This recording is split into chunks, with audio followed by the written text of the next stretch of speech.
नमस्कार दोस्तों, आप सभी का हमारे YouTube चैनल हिंद जी के एग्जाम पर स्वागत है। आज के इस वीडियो में हम जयपुर स्थित नाहरगढ़ दुर्ग के इतिहास को जानेंगे। वीडियो शुरू करने से पहले चैनल को सब्सक्राइब, लाइक, शेयर जरूर करें। तो आइए शुरू करते हैं आज का वीडियो।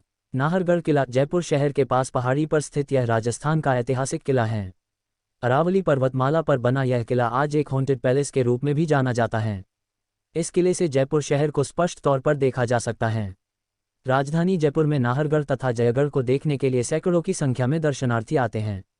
नाहरगढ़ का प्राचीन नाम सुदर्शनगढ़ था। इस किले के निर्माण के पीछे एक दंतकथा जुड़ी हुई है। कहा जाता था यह जंगली शेरों का निवास स्थान हुआ करता था। नाहर जी को पशुओं का देवता माना जाता है। इसी मान्यता के चलते नाहर सिंह भौमिया का मंदिर बनाया गया तथा बाद में इसी स्थान पर जयपुर के इस किले का निर्माण करवाया गया, जिसे नाहरगढ़ कहा जाता है। 1734 में महाराजा सवाई जय सिंह द्वितीय ने जयपुर शहर की स्थापना की थी तथा इन्होंने ही जयगढ़ और नाहरगढ़ नामक किलों का निर्माण कराया था। इस किले की सुरक्षा के लिए चारों ओर मोटी प्राचीरें बनाई गई हैं। यह आमेर का राजपूत शासकों की राजधानी एवं निवास स्थान हुआ करता था। बताया जाता है कि इस किले पर कोई आक्रमण नहीं हुआ था। जब भारत का प्रथम स्वतंत्रता संग्राम हुआ तो अंग्रेज अधिकारियों की औरतों व बच्चों को इस किले में जयपुर नरेश की सुरक्षा में रखा गया था। समय समय पर जयपुर के शासकों ने इस किले की मरम्मत के कार्य करवाए, जिनमें राम सिंह व माधो सिंह का नाम प्रमुखता से लिया जाता है। आज़ादी के बाद जब राजाओं के शासन की विधि से समाप्ति कर दी गई तो नाहरगढ़ का किला एक दर्शनीय स्थल बन गया। यहाँ पर कई फिल्में भी बनी हैं। एक ऐतिहासिक स्थल होने के कारण लोग इसे देखने के लिए देश विदेश से आते हैं। नाहरगढ़ किले का इतिहास। 1734 में सवाई जयसिंह ने मराठा आक्रमणों से जयपुर की रक्षा करने के लिए अरावली पर्वतमाला की एक पहाड़ी पर नाहरगढ़ का निर्माण कराया। नाहर सिंह भौमिया के नाम पर इस किले का नाम नाहरगढ़ पड़ा। मान्यता है कि नाहरगढ़ के किले के निर्माण के समय जुझार नाहर सिंह ने किले के निर्माण में विघ्न उत्पन्न किया। तब तांत्रिक रत्नाकर पौंडरिक ने नाहर सिंह बाबा को अन्यत्र चले जाने के लिए तैयार कर लिया और उसका स्थान अंबागढ़ के निकट एक चौबुर्जी गढ़ी में स्थापित कर दिया, जहां वे लोग देवता के रूप में पूजे जाते हैं। नाहरगढ़ अपने शिल्प एवं सौंदर्य से परिपूर्ण भव्य महलों के लिए प्रसिद्ध हैं। नाहरगढ़ के अधिकांश राजप्रासाद महाराजा सवाई राम सिंह द्वितीय तथा सवाई माधो सिंह प्रथम द्वारा अपनी 9 पासवानों के नाम पर बनवाए गए थे, जिनके नाम सूर्य प्रकाश, खुशहाल प्रकाश, जवाहर प्रकाश, ललित प्रकाश, आनंद प्रकाश, लक्ष्मी प्रकाश, चांद प्रकाश, फूल प्रकाश और बसंत प्रकाश हैं, जो शायद पासवानों के नाम पर हैं।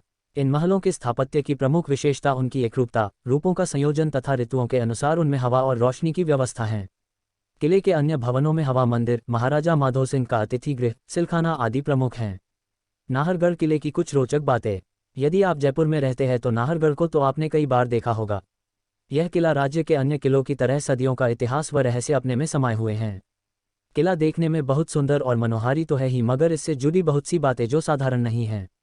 नाहरगढ़ किले का निर्माण जमीन से तकरीबन 700 फीट की ऊंची पहाड़ी पर जयपुर के वासियों को मराठों के आक्रमण से बचाने के लिए किया गया था। ऐसा बताया जाता है कि इस किले पर किसी ने आक्रमण नहीं किया था। इस किले में एक पिस्तौल बनी हुई है, संभवतया इसका उपयोग गोलीबारी करने के प्रतीक के रूप में किया जाता होगा। 1857 के स्वतंत्रता संग्राम में बड़ी संख्या में अंग्रेजों ने अपनी सुरक्षा के लिए इस किले में शरण ली थी।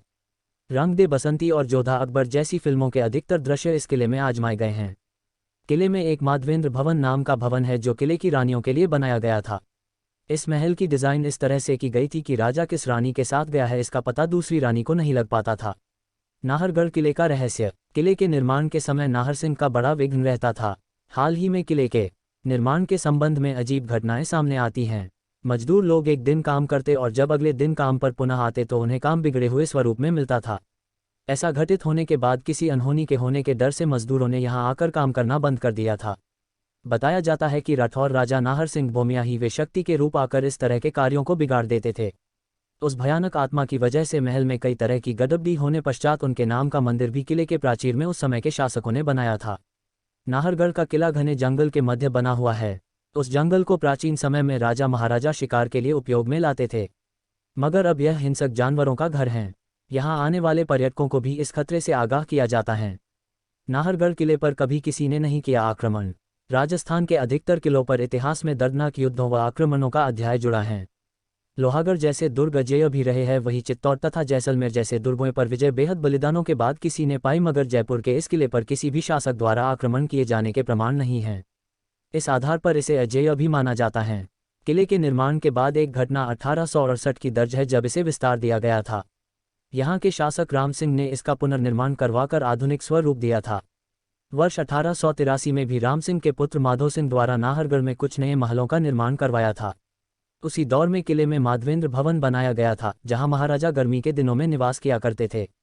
इसके अतिरिक्त रानी महारानियों के लिए कई कक्षों, झरोखों एवं भित्ति चित्रों का निर्माण करवाया गया, जो नाहरगढ़ की शोभा को आज भी चार चांद लगाते हैं। तो दोस्तों, कैसी लगी नाहरगढ़ दुर्ग के बारे में जानकारी?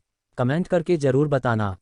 इसी प्रकार की और भी जानकारी पाने के लिए हमारे YouTube चैनल हिंद जी के एग्जाम को सब्सक्राइब, लाइक, शेयर जरूर करें। धन्यवाद।